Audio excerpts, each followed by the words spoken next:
Hola a todos. A continuación les presentaremos una lista de libros que integran nuestro canon literario.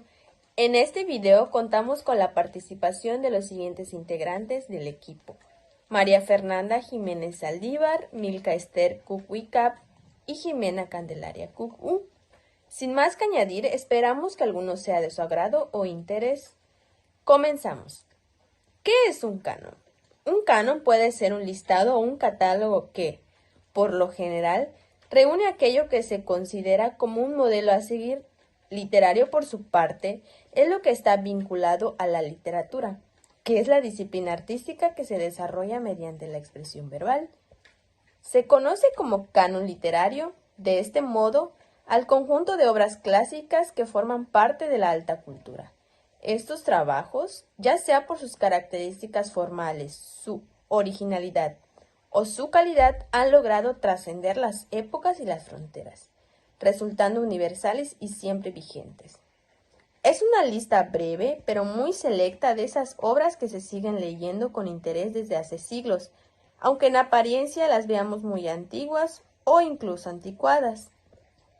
Si bien los especialistas en la materia aseguran que el criterio para escoger las obras del canon literario debería ser la excelencia estética, se trata de un aspecto subjetivo que dos personas pueden apreciar de diferentes maneras. La relevancia de un canon literario es que es un modelo ideal al momento de considerar las obras literarias.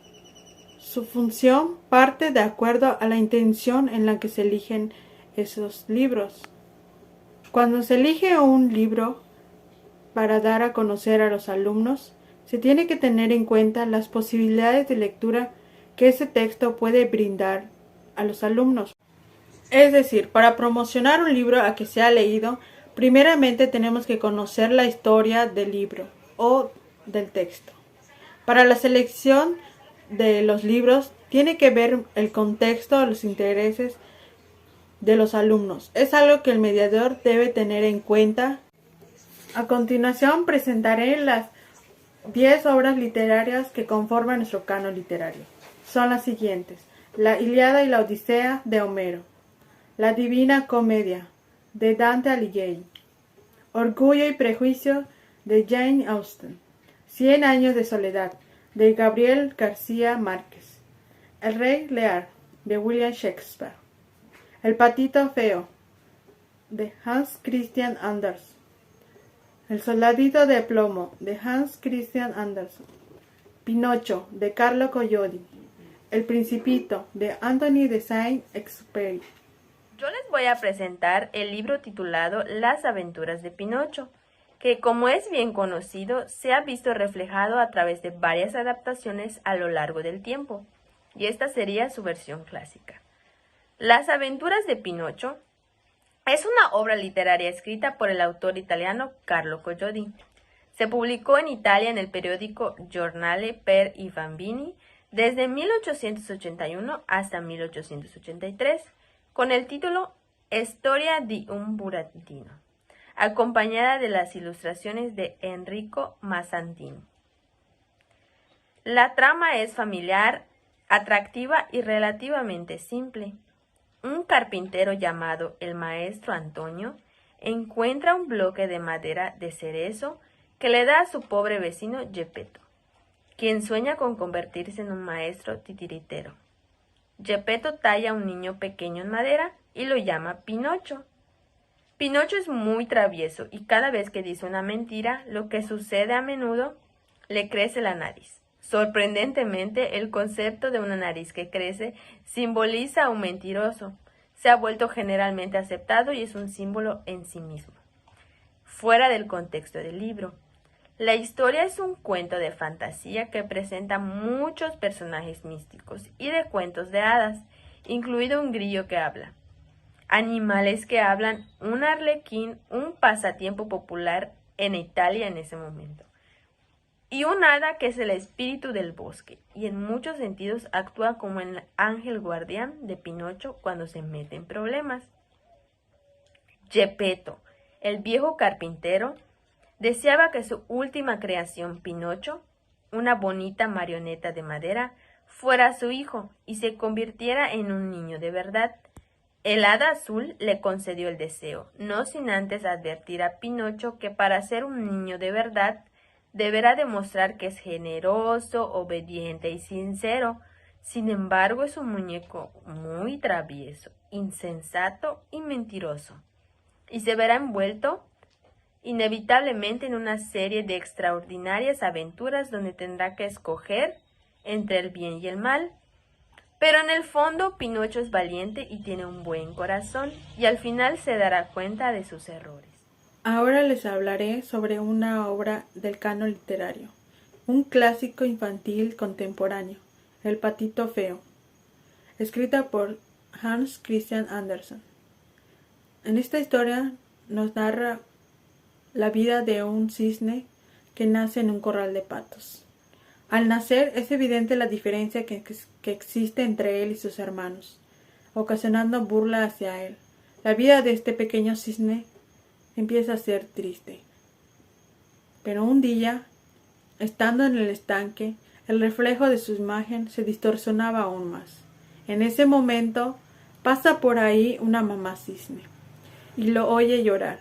Y en ese momento la mamá cisne lo llena de ternura y consuelo y lo invita a formar parte de sus crías.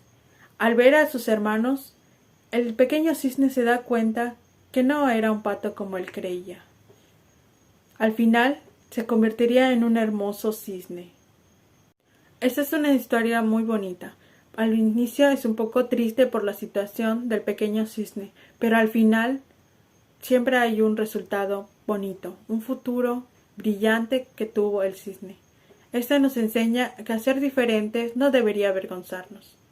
Poco importa que nazcamos en un corral de patos, siempre y cuando uno salga de un huevo de cisne. Nos enseña a tener la esperanza de que ser diferentes al final resultará con un beneficio y tendremos un futuro brillante. Les hablaré acerca de El Principito. El Principito es una novela corta escrita por Anthony de Saint-Exupéry, que fue un aviador y escritor francés. La obra fue publicada en primera vez en el año de 1943 y ha sido traducida a numerosos idiomas. Aunque es comúnmente clasificada como un libro infantil, su mensaje y profundidad lo convierten en una lectura apreciada por personas de todas las edades.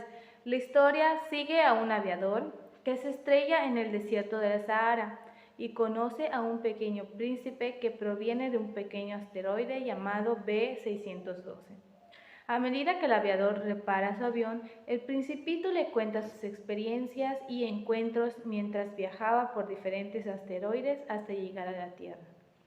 A lo largo de sus encuentros, el Principito interactúa con diversos personajes, como el rey vanidoso, la rosa caprichosa, el zorro sabio y otros, cada uno de los cuales simboliza aspectos de la sociedad humana. La obra aborda temas universales como la amistad, el amor, la soledad, responsabilidad y la importancia de ver el mundo con los ojos de niño. A través de sus encuentros, el Principito comparte lecciones valiosas de vida e importancia de las relaciones genuinas. En conclusión, como pudimos ver, el término de canon literario se refiere a la lista de obras que se consideran clásicas, representativas y valiosas en la tradición literaria de una cultura o una lengua en particular. La función del canon literario abarca 4 dimensiones. La primera es la preservación cultural, que en sí sirve para identificar y preservar obras que se consideran fundamentales para entender la cultura, movimiento literario o un periodo histórico. El segundo es el establecimiento de estándares, que el canon establece estándares de calidad y excelencia literaria. Las obras incluidas suelen destacarse por su profundidad, originalidad y contribución significativa al desarrollo de la literatura. El tercero es la creación de identidad literaria, en donde define qué obras son consideradas clásicas y dignas de su estudio. Por último, es la guía para la enseñanza. El canon a menudo se utiliza como base para la enseñanza de la literatura en instituciones educativas. proporcionando un punto de partida para la exploración y su análisis literario.